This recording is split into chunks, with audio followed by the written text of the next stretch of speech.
Government employees మీద అనేది central government, state government employees దానిపైన బడ్జెట్ చర్చ, బడ్జెట్ ఎఫెక్ట్ ఏంటి అనేది పెద్దగా లేదు. ఎందుకంటే బడ్జెట్ కేటాయింపులు పెద్దగా లేవు, ఎక్స్ట్రా లేదు. 50 lakh crores 50 lakh crores లో అలాట్మెంట్ ఏంటి, ఎంప్లాయీస్కి అలాట్మెంట్ అనేది చాలా తక్కువ ఉంది. ఎందుకంటే ఎంప్లాయీస్ సంఖ్యని తగ్గిస్తున్నారు సెంట్రల్ గవర్నమెంట్ కానీ స్టేట్ గవర్నమెంట్ కూడా ఎలా ఎఫెక్ట్ అవుతుందంటే బడ్జెట్లీ మన ఫెడరలిజం ఇవన్నీ చూస్తున్నాం.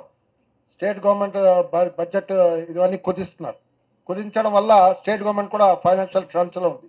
ఫైనాన్షియల్ క్రంచ్ అంటే డెఫినెట్గా స్టేట్ గవర్నమెంట్ ఎంప్లాయీస్ పైన కూడా పడుతుంది. తెలివిగా పని చేశారు. యూపీఎస్ స్కీమ్ అని పెట్టారు.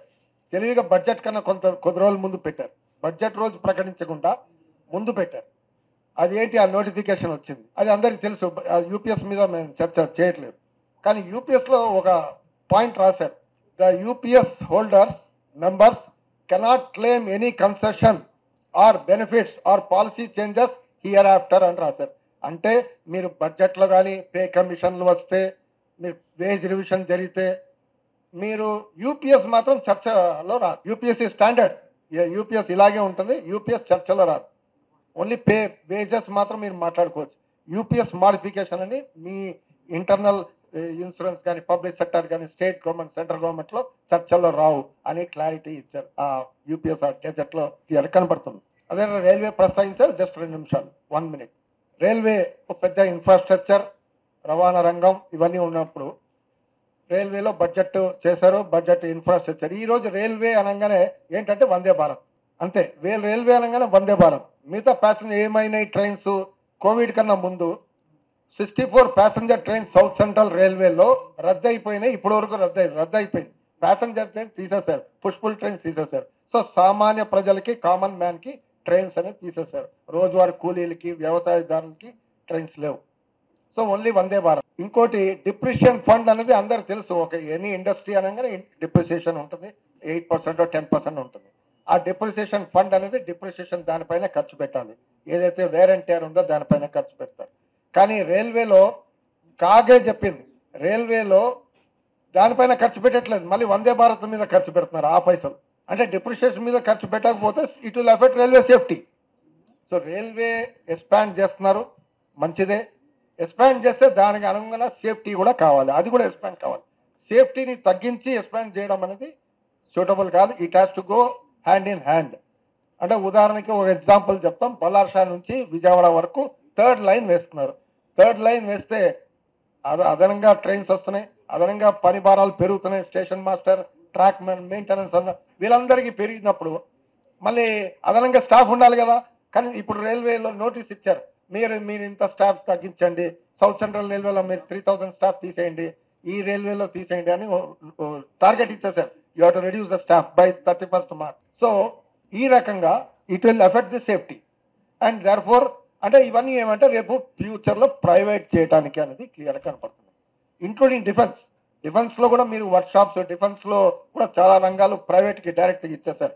Adani, Ambani are coming in defence sector. So అక్కడ కూడా వర్క్షాప్స్ కూడా అవుట్ సోర్సింగ్ ఇచ్చే కాంట్రాక్ట్ ఇచ్చేసారు డిఫెన్స్. సో ఇది major defence and railways industry వారీగా మేజర్ సెక్టర్. అండ్ మనం జనరల్గా బడ్జెట్లో I beg the president that I would like to speak on some more, give me 5 more minutes.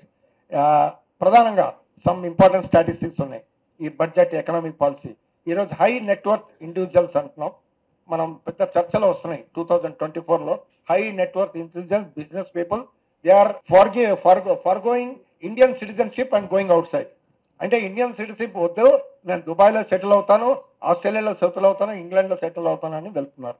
ఏంటి ఇది, పేపర్లో చాలా ఆర్టికల్స్ రాస్తూ వస్తున్నారు. ఏమంటే ఇక్కడ బిజినెస్ చేయడానికి వాతావరణం లేదు, ఏం చేయడానికి వాతావరణం లేదు, ఇక భారతదేశం ముందు పోదు అనేది వాళ్ళు డిసైడ్ చేసుకున్నారు, వాళ్ళ మైండ్లో వచ్చేసింది. ఎందుకు ముందు పోదు అంటే డెఫినెట్గా మనం స్టాక్ మార్కెట్ కూడా చూస్తున్నాం, అది కూడా పడిపోతున్నాయి. బడ్జెట్ అంత ఫ్యాన్ ఫేర్గా ప్రకటించిన, ఇన్కమ్ ట్యాక్స్ రిలీఫ్ ఇచ్చిన స్టాక్ మార్కెట్ మాత్రం కన్విన్స్ కాలేదు. ఎందుకంటే వాళ్ళకి బిజినెస్ ముందు పోతుందని అనుకోవట్లేదు. ఇన్కమ్ ట్యాక్స్ రిలీఫ్ ఇచ్చిన సెంట్రల్ గవర్నమెంట్ ఎంప్లాయీస్లో థింకింగ్ ఏంటంటే ఇప్పుడు రేపు పే కమిషన్ వస్తుంది, పే కమిషన్లో కొన్ని జీతాలు పెరిగితే వాళ్ళు కూడా ఈ 12 lakhs దాటి వచ్చేస్తారు. సో ఈ ఏదైతే కన్సెషన్ ఇచ్చారో it will not affect them. So it is only temporary.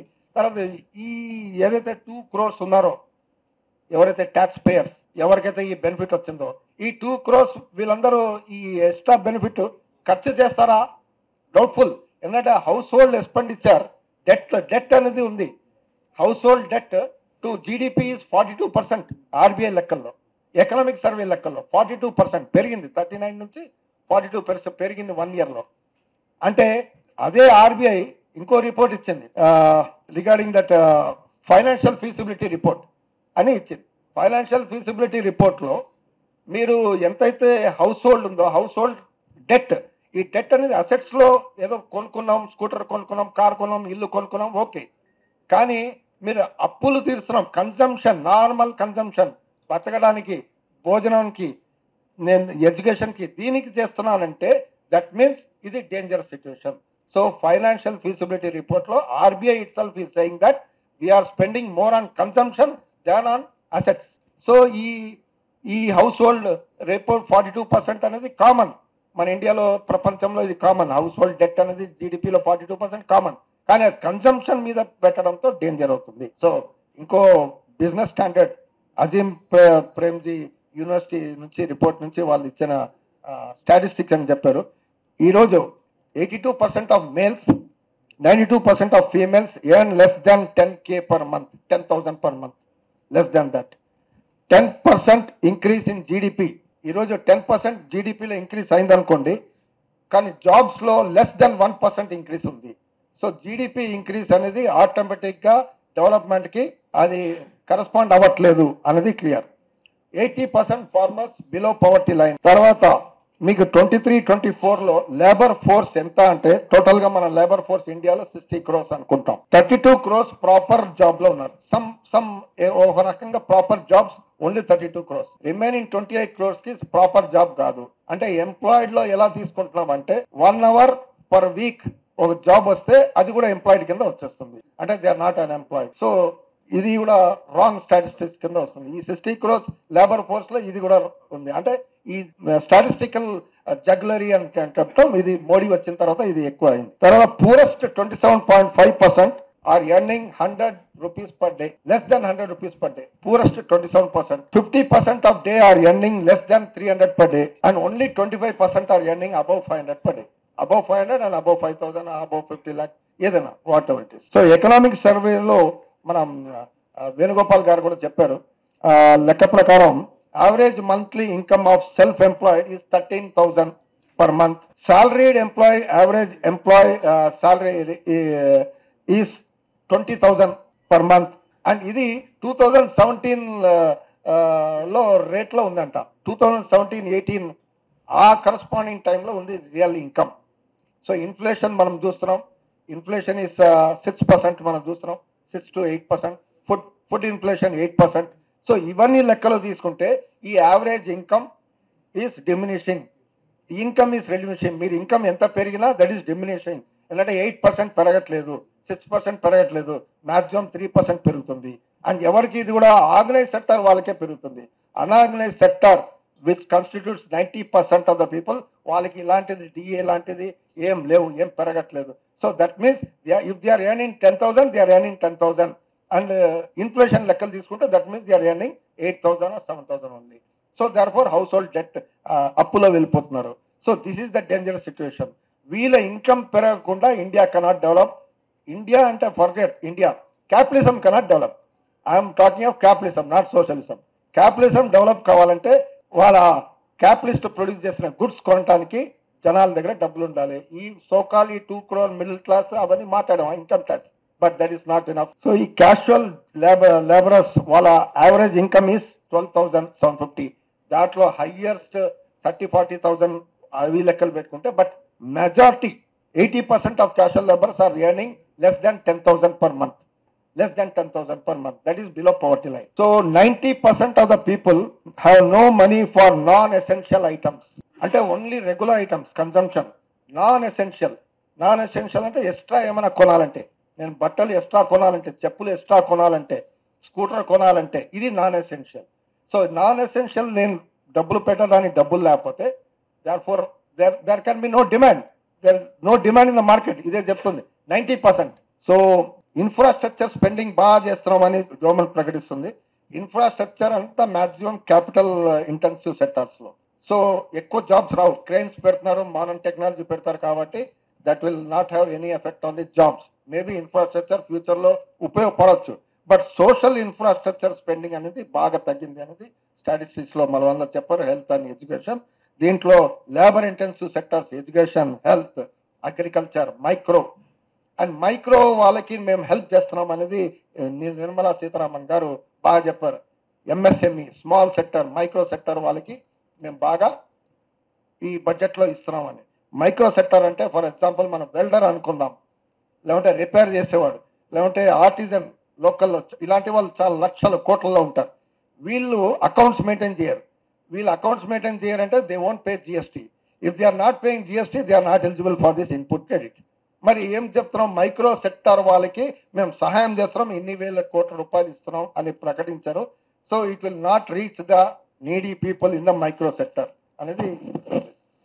And unemployed US, చైనాలో 65 to 70% are in the labour force.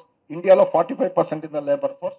And 45 లో కూడా నేను చెప్పింది 1 hour per week ఆ లెక్కలు తీసుకుంటే. So this is the general. And education పైన ఈరోజు అందరు మాట్లాడారు, బట్ ఎడ్యుకేషన్ మీద ఈరోజు మనం చూస్తున్నాం చైనాతో కంపారిజన్ చాలా వస్తున్నాయి, యూట్యూబ్లో వస్తున్నాయి, న్యూస్లో వస్తున్నాయి. Where is China spending on education, where is India? Deep seek అవన్నీ వచ్చిన తర్వాత వాళ్ళు ఎంత ప్రోగ్రెస్ అయ్యారు, వాళ్ళు చైనీస్ పిల్లలు ఏ రకంగా వాళ్ళు అక్కడ డెవలప్ చేస్తున్నారు, ఇవన్నీ చూస్తుంటే definitely our statistics are show the expose the content. So India development చేయాలంటే ఈ బేసికల్గా whatever your 50 lakh crores దాంట్లో కూడా అప్పులు ఉన్నాయి. అండ్ అనదర్ థింగ్, ఎడ్యుకేషన్ పైన 1 lakh crores అన్నారు, హెల్త్ పైన 1 lakh crores అలాట్మెంట్ చేశారు, బట్ రివైజ్డ్ ఎక్స్పెండిచర్ అవన్నీ చూస్తుంటే ఆ ఉన్నది కూడా ఖర్చు పెట్టరు. ఖర్చు పెడితే కూడా ఎక్కడ ఖర్చు పెడతారు? ఐఐటీస్ లో ఖర్చు పెడతారు, ప్రైమరీ ఎడ్యుకేషన్ ఖర్చు పెడతారు. So we need bottom top approach, not top to bottom approach. So ఈ బాటమ్ టు టాప్ అప్రోచ్ అయితేనే the Indian economy can survive. There is future for Indian economy or there is no అని చెప్తూ thank you for listening.